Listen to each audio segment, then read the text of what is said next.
Bago pa man maging epektibo ang big-time oil price hike bukas, lampas na sa itinakdang price ceiling ng Department of Energy ang presyo ng produktong petrolyo sa ilang gasolinahan.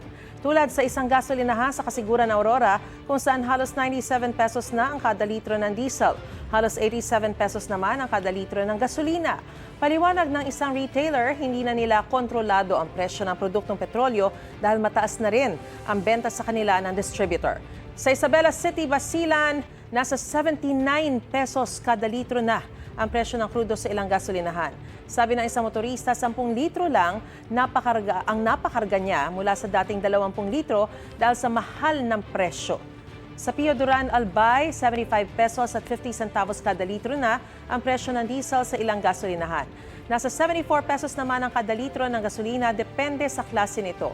Ang ilang gasolinahan sa Malolos, Bulacan, 4 na beses nagtaas ng presyo ng produktong petrolyo nitong nakaraang linggo.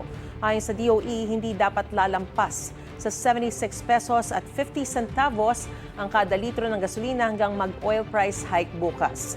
Hanggang 74 pesos at 81 centavos lang dapat ang diesel at hindi dapat lalampas sa 100 pesos ang kada litro ng kerosene.